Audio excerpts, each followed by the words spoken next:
फक्रिरहेको छ यो फुल। आज चाहिँ वेदर क्लियर छैन, घाम लागिरहेको छ।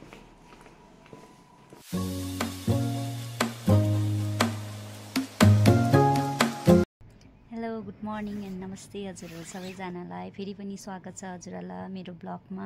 र आजको भिडियोमा चाहिँ म हजुरहरूलाई के देखाउन चाहन्छु भन्दाखेरि वेदर क्लियर हुँदाखेरि चाहिँ यहाँको भ्यू के कस्तो देखिन्छ अनि यहाँको फुलहरू बारे कस्तो राम्रो राम्रो फुलहरू छ यहाँनिर हो, तपाईँहरूलाई म त्यो देखाउन चाहन्छु।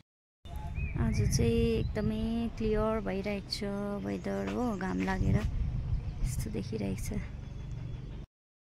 र यहाँ बाहिर यस्तो छ फुलहरू, एकदम राम्रो राम्रो फुलहरू छ हो। यो एन्जेलिया, अन्त यो फुल त मैले तपाईँहरूलाई देखाएको थियो अगाडिको ब्लगमा हो। यसरी यो घाम लाग्दा चाहिँ यसरी फैलिँदो रहेछ, यसरी मजाले फक्रिँदो रहेछ हो। यस्तो छ यहाँनिर, यसरी मजाले नर्सरी बनाएर राखेको छ हो। अन्त यो चाहिँ रोज जस्तो छ सेम हो। यसमा तर काँडा चाहिँ छैन, के भन्छ यो प्लान्टलाई थाहा छैन, तर सेम रोज जस्तै नै फुल्छ सेम। यसमा चाहिँ काँडाहरू हुँदैन, ठुलो ठुलो फुल्दो रहेछ हौ, यस्तो छ।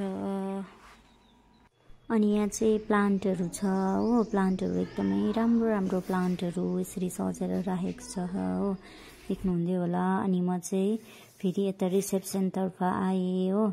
अनि रिसेप्सनतर्फ आएर चाहिँ यहाँ उयो फ्लावर भासमा भएको फुलहरू देखाउनुपट्टि लागेँ। गदावरी कस्तो राम्रो फुलिरहेको छ हो। योहरू चाहिँ बुके हो होइन, हाम्रो चाहिँ मालिकहरू ओनरहरू आउनुभएको थियो नि त, अनि उहाँहरूले चाहिँ लिएर आउनुभएको यो बुकेको फुलहरू चाहिँ यसरी मजाले भासमा चाहिँ सजाएर राखेको मैले हो।